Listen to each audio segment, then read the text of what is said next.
And we're back once again, ladies and gentlemen, only on It Is Last Call. Last Call with the alcohol, only on the Last Call YouTube channel. Joining me here, well, he is gearing for a fight. He has a date, no opponent yet. He's still working on that. And plus, he's also working on maybe a new weight class. I give you once again, formerly the PFL. Now he's back as a highly contested free agent. I give you Chandler Cole. Chandler, so we were talking off air. So you had your fight with PFL. What went right? What went wrong? What did you take away from that fight when, as you said, you're 5 days notice, you're getting an opponent? It's like, okay, well, let's just jump into this whole shindig. I had a lot of highlights in the fight. I mean, I had a big slam, big throw. He reacted like a world class athlete should. He got taken down, he got right back up, he got through, he adjusted his hips, got around, landed some big shots. There's a lot of things that people. Oh my, I just burnt my bad. But there's a lot of things that people don't even know. Like I took the fight on 5 days notice, but before I'd even got on a plane, I had signed a contract to just be an alternate. So I was the plan was just to go make weight, and if someone didn't get to fight, then I would step in. Then while I was at the airport, they sent me a contract, and I'm already flew to Atlanta, so I'm sitting at the Atlanta's airport, and I get a contract saying I was going to fight Andy Delia, however you say it, so that I was going to fight this guy. So I read the contract, and the first thing I said is, well, I get a pay raise for fighting. So, so I messaged my coach. I let them know that I did have a fight, in fact, and that, that we just, I'd take care of business while I was down there. I was down there, I want to say about 4 days by myself. So I had to like find some motivation and stuff just by myself to train and get stuff done that needed to be done. And which wasn't hard. I mean, I was fighting on the biggest platform I'd fought on, so super motivated. So I just would get up and go run and do everything that I needed to do while I was down there. I had some questions on how my cardio would be because I had kind of been sick. Wasn't COVID. I took COVID tests every day, but I was kind of sick, but thinking that I didn't think that I'd get a fight that soon. But no excuse. He's a stud. He's in the finals now, fighting for $1 million, and it was good to get out there and fight against world class athletes. Against a world class athlete who's one of the best in the world, and to see where I stood as far as how close I am to really accomplishing the dream.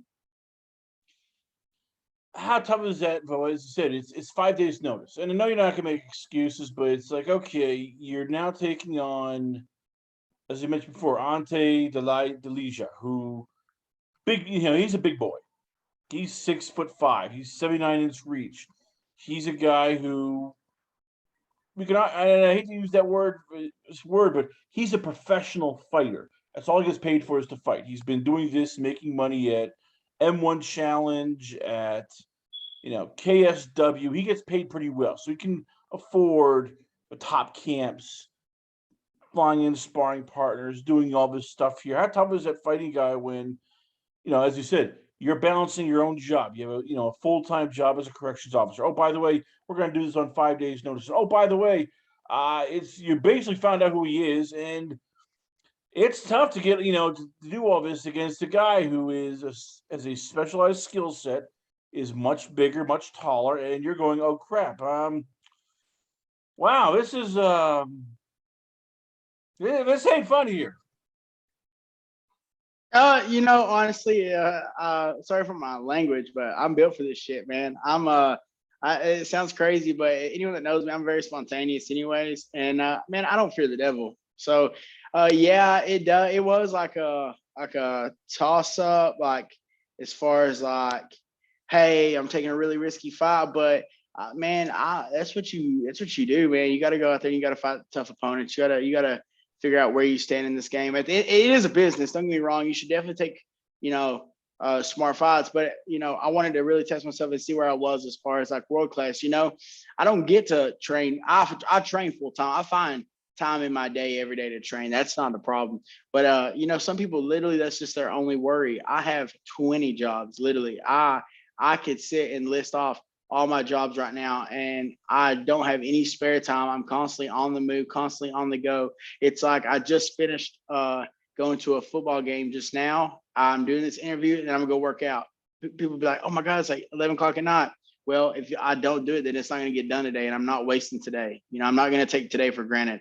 So whether it's 11 o'clock in the morning, 11 o'clock at night, like I get it in and I get it done. So a lot of people know how spontaneous I am. So yeah, it for a lot of people it would be like, oh crap, I do got an opponent and it's against 17 and 4, not 10 and 4. Now he's not 10 and 4. It's against this guy. To me, it was like, heck yeah, I get paid more to fight this guy now. So let's do it. Let's do it. I want to show him how good I am.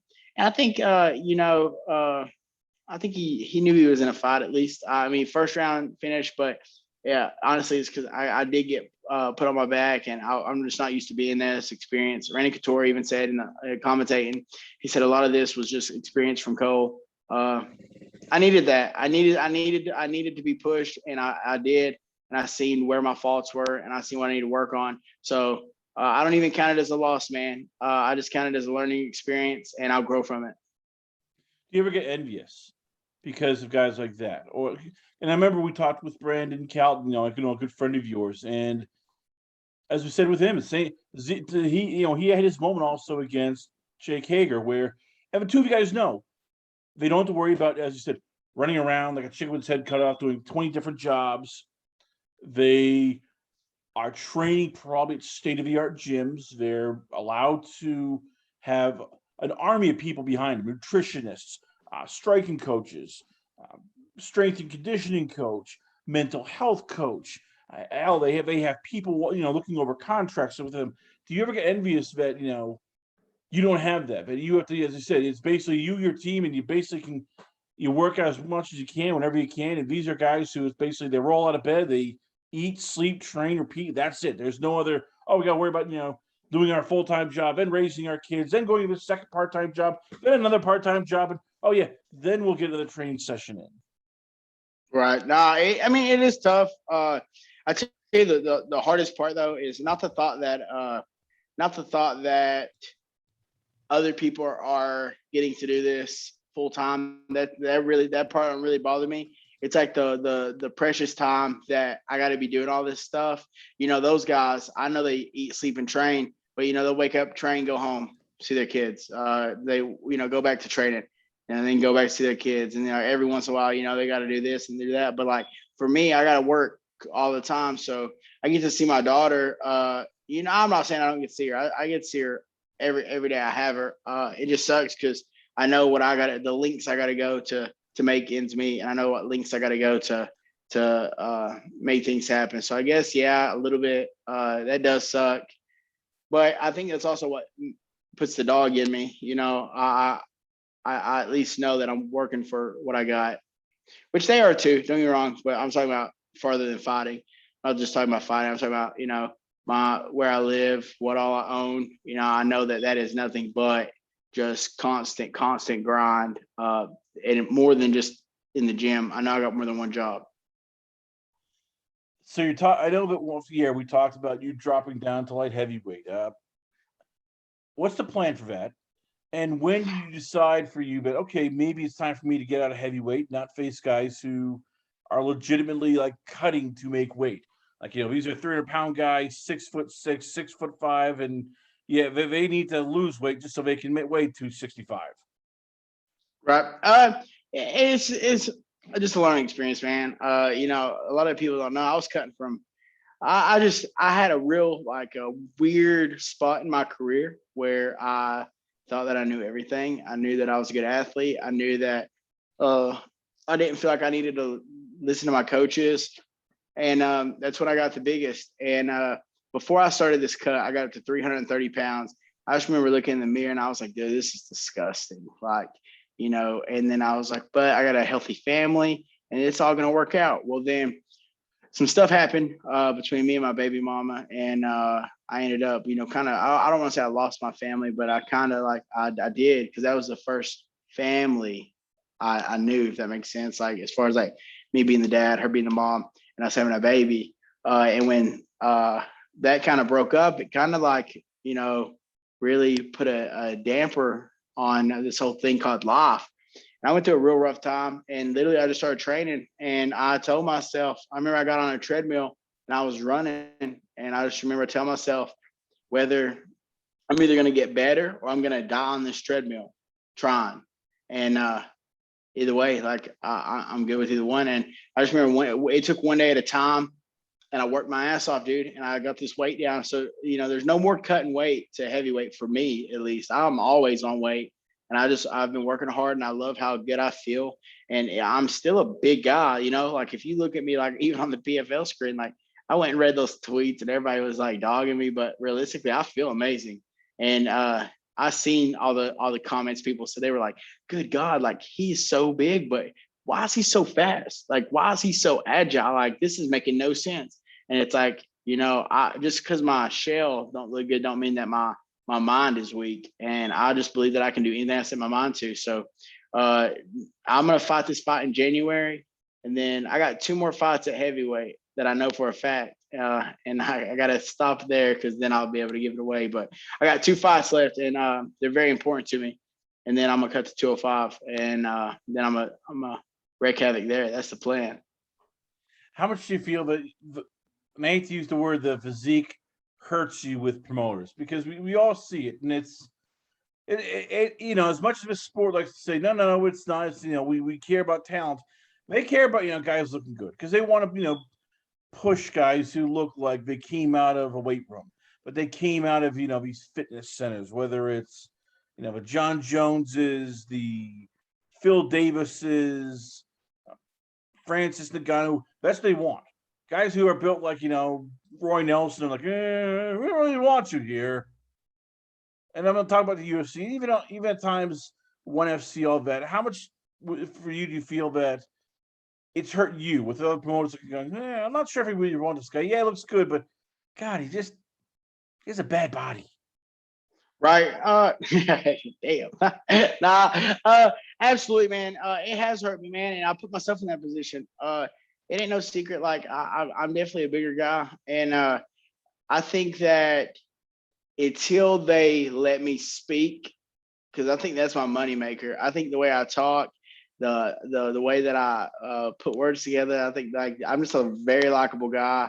It just sounds very egotistical, but I just know that I when I'm in a room, I can make people laugh. It's probably one of my favorite things to do is just put a smile on people's faces. So, and that's even with a microphone in my hand. Like I don't know. I've always been a fan of wrestling, so like cutting promos and stuff have always been like a good thing for me. And I think that I don't get that chance on big shows because of probably the way I look. But even when I cut to 205, I'm probably still going to look, some type of way because I've let myself get this big. But there's only so much that I can do before they have to give me a chance. You know what I'm saying? If you're beating absolutely everybody, or if you're like contending with like top tier people, like eventually they're going to have to, they're going to want to see how much sauce you have with world-class athletes. And I think I dipped into that with Annie, like I said, dude's fighting for a world title, for PFL. And I went out there in the first round. Yeah, I got finished, but I think there was a lot you could take from that. And I think there's a lot of stuff that you see that show that I have tons of potential, or at least that's what they say. And, I hate losing more than anybody. Even after the fight, you're thinking this guy got called 5 days notice. You look at him, you see where he's from. He comes from like a super, super poor neighborhood. And this guy just fought on ESPN, got paid a pretty good check. Like, I bet you he's happy. It's like, no, I'm not. That's not what I'm here for. That's not what I'm built to do. I don't know what it is yet. I know that fighting is definitely going to be a big reason for it, but I know that I'm meant for something big. And I know that like I'm bigger than what I am now, like as far as like what I'm put on this earth to do. So we'll see. I think I got the right mindset to take me far in this sport and then just far in life. It all comes down once again, as you said, it's January. You now have time once again. It's going to be a fight where you don't have to worry about short notice. I'm guessing that you have an idea of who you're going to try to take on. All that. Yeah, I will. Contract signed. Like I already know who it is. Yeah. So It's how much do you look at this fight and go, okay, we're going back to business? You know, the PFL is nice, but I'm going back to literally not having to worry about, you know, what might happen, what should happen. How do you like having a fight where you're going to, you know, have time to prepare? You're going to be able to showcase what you do best, and more importantly, you're going to be ready for anything and anything they throw at you. Well, you know, I've had 4 fights this year. After the it's great. After the my fight in May, I'd already signed the contract for September. Well, then I got an offer in June. I took it with PFL, and then I started that contract for September. I said, well, I'm still gonna fight. I'm healthy. And then I got an offer in August for PFL. Some things happened, like I said, with work and stuff. I started the contract signed for September, and I was gonna fight that fight, and then my opponent got knocked out, and I just didn't get to fight that fight. But I'm constantly wanting to fight. Like I'm constantly staying ready. So, and that's one thing that I love about just being on weight is I know that my cardio is pretty good for a big guy. I truly believe that I have really good cardio, and I'm learning more. I'm taking more in because I'm not fighting my lungs during practice. I'm literally learning and taking in all this knowledge. And I think that as long as I stay healthy and I stay to course, that it's only up from here. I think that right now I got a really good mindset to take me far, and I'm super blessed, and I just want to take advantage of all the opportunities that I've been blessed with. Very heavily, gentlemen. Once again, we are proud to have on the show. I give you once again a rising heavyweight contender, soon to be light heavyweight contender himself. I give you Chandler Cole. Chandler, before I let you go, where can fans check you out at? Where is the Twitter page, Instagram, the website? Where can fans hit you up at? You can follow me at Chandler Cole MMA. You can follow me on Twitter. You can follow me on Instagram. And then just if you look up Chandler Cole on YouTube, I actually have a YouTube channel. And you can find everybody's favorite heavyweight on TikTok at Chandler Cole MMA as well. Yeah, I try to stay active and try to like produce like a lot of videos and stuff for you guys. If it's not for the interactions and stuff that I have with people outside the cage, then this wouldn't be fun. Punching people and getting punched for nothing would not be fun. So the interactions and the people I get to meet like around the world, that's the best part. Chandler Cole, ladies and gentlemen, always an honor, pleasure to have on the show. Stay tuned for more great action coming up only on It Is Last Call. Last Call with the alcohol, only on the Last Call YouTube channel.